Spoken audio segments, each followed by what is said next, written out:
Hello everyone, my name is Daisy. In today's video, I'm going to be showing how to make different types of Toby Fox music themes. There are plenty of videos out there on how to make battle themes, but today I kind of wanted to, make a tutorial on how to make 8-bit themes, how to make piano themes, and I will have a little section at the end for kind of just making like generic battle themes. Think rude buster, enemy approaching, stronger monsters type of thing. So yeah, so I'm gonna start off with piano track. So basically what Toby Fox likes to do with piano tracks, he likes to kind of have a like waltz type of progression, and if you don't know what that means, that's okay. I wouldn't worry about it. So also for this video I used the Labs plugin, which is what Toby used for tracks like My Castletown.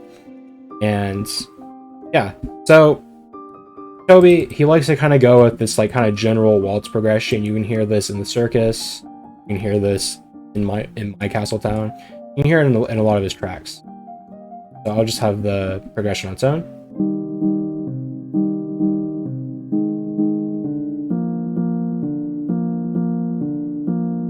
Very simple progression, it's nothing crazy. And then I have the melody.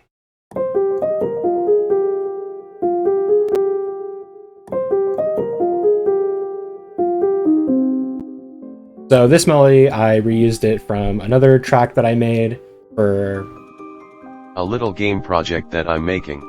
That's something that Toby Fox likes to do. Somehow you don't get it by now. Toby likes to use leitmotifs. Essentially just reused little melodies that he can sprinkle into a bunch of different songs that connects to a general character or location or idea. So basically all I'd say that you need to know is have a sort of like general kind of waltzy progression where it's like 1 2 3 1 2 3 1 2 3. He likes to kind of make these in 3/4 time signature. And also, I would say as a general rule of thumb, of course you can deviate from this a little bit, but generally it's good to stay on key. Now FL Studio actually has a tool where you can highlight the scale that you want to use. So say I'm on a minor scale, so it's highlighting the minor scale. So all the notes here are on the scale. They're on the highlighted parts here. So getting onto the second part of this track, I changed up the progression a little bit. This is important. So basically in your tracks, you want to make it to where there's some amount of variation in your tracks to kind of prevent them from being boring. Now, also good rule of thumb, on the flip side of this, Toby Fox likes to, use repetition in his songs by basically kind of repeating the same melodic idea over and over, just to kind of get that melody stuck in your head. But it's also important to kind of keep a balance of variation with this to make sure that it doesn't get boring when you're making tracks like, it spices it up.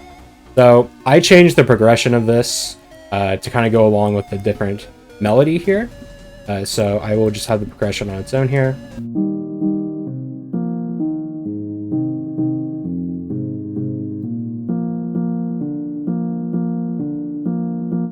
Again, it's also very basic. You don't need anything too crazy when it comes to these piano tracks. They are supposed to be more simple by design. They kind of have very limited instruments, usually only piano, but sometimes he likes to spice it up, which I will get into later.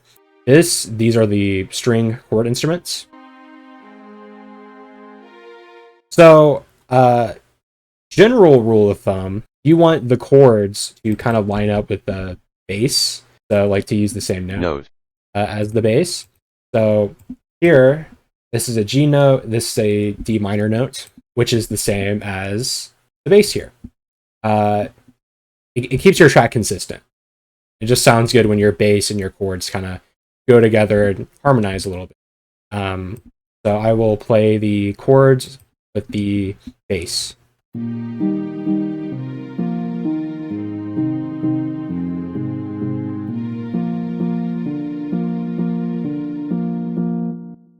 Sounds pretty nice to me. Sounds good. And this is the melody.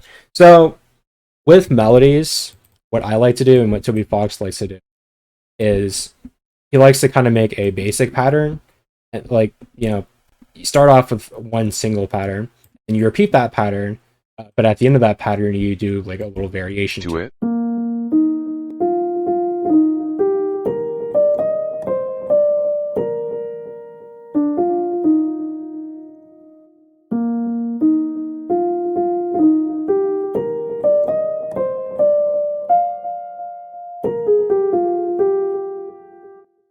There you go. When it comes to melodies, since melodies are very important when it comes to Toby Fox music, a lot of the time I'll either improv melodies on piano or I will just kind of place notes in FL Studio until kind of just make something that I think sounds good. This specific melody, I've reused it a bunch for different tracks just because I really like it. So yeah. With the second part, so I'm gonna play this in its full right here.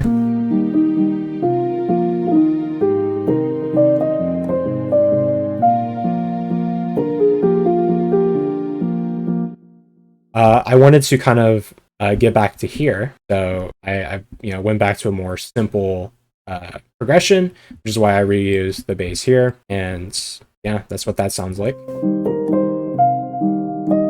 While also having a new melody. Then on the second half, I spice it up with the chords. These new instruments that weren't there originally.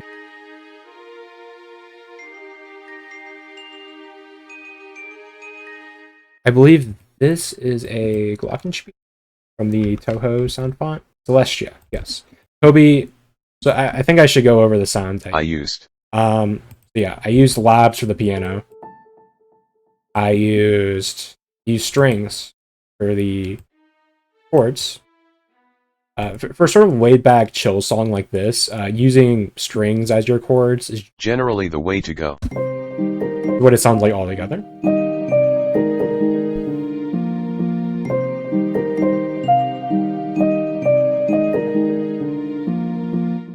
So yeah, I hope the advice I gave here helped in any way. I'm gonna play the full track now, so feel free to take a listen.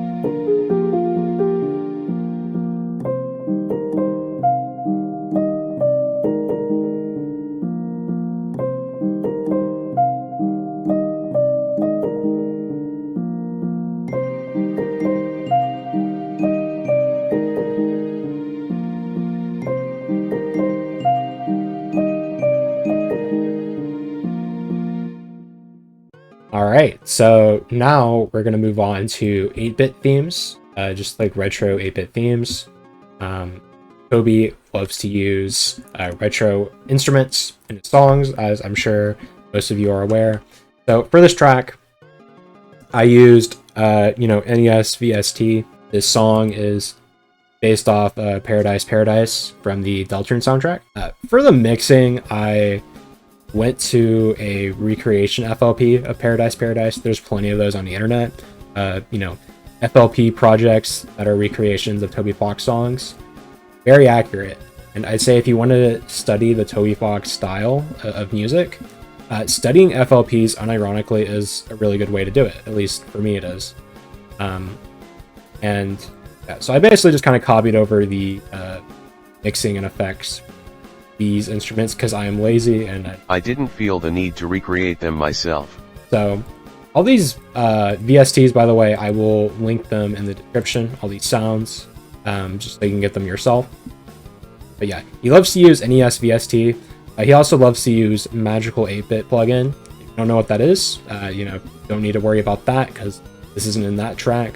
But I would look into that. Because that's also a very good source of 8-bit sounds. Sometimes he likes to use 3x Osculator, which is a plugin built in with FL Studio.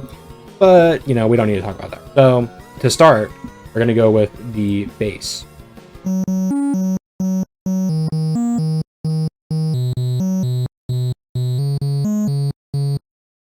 Toby, generally, when it comes to his 8-bit songs, he likes to use a sort of like triangle instrument when it comes to the bass. So you kind of have like a very basic, bass progression here. You can feel free to get a bit more creative with it. Because this is obviously a lot more simple in comparison. But generally with the bass, it's important to kind of get the rhythm down. So yeah, like that. That could be kind of considered like a rhythm. So you get this progression where it's C, A, F, G. This track is very simple. It's just C major, all the white notes in the keyboard. My recommendation for kind of spicing things up a little bit is every couple of notes, kind of just have it go up a bit, and it just kind of makes it sound more interesting. So like as opposed to this, that sounds boring, right? Compared to this, that has sauce to it. That has flavor to it.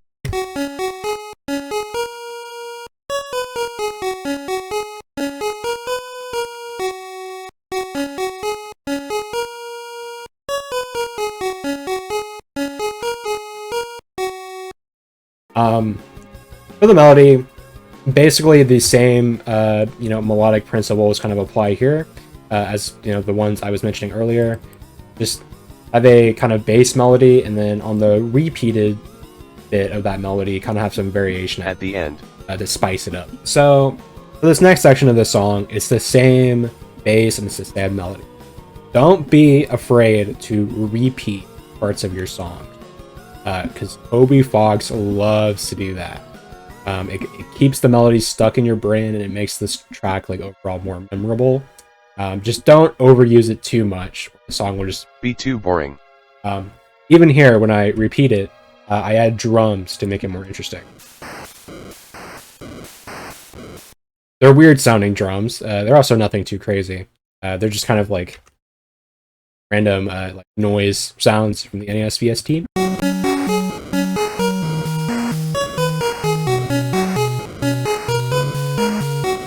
So to this next part.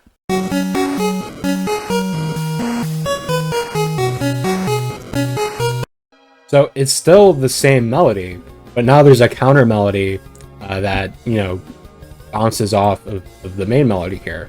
Makes it sound more interesting. If you don't know what a counter melody is, it's basically when you add another melody to your track. And when you do this, it makes your track it can make your track sound more interesting. Like, it's two melodies kind of bouncing off of each other.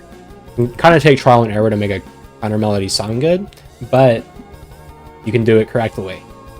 So yeah, essentially, I kind of just keep repeating that bit, and just makes the song more interesting. Then, at this part, you add a little variation. You add a new melody. So.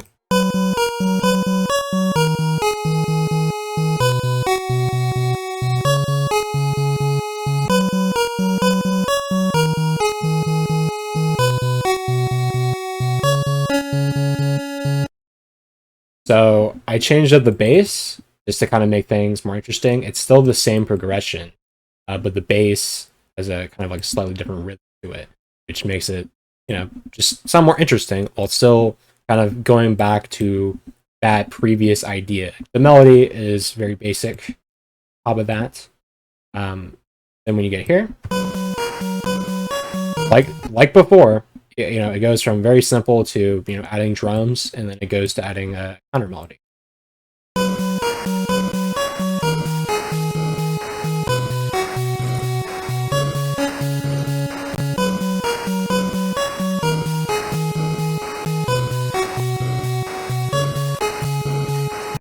basically, you know, if you haven't gotten it by now, repetition and variation are the most important things when it comes to getting down the Toby Fox style.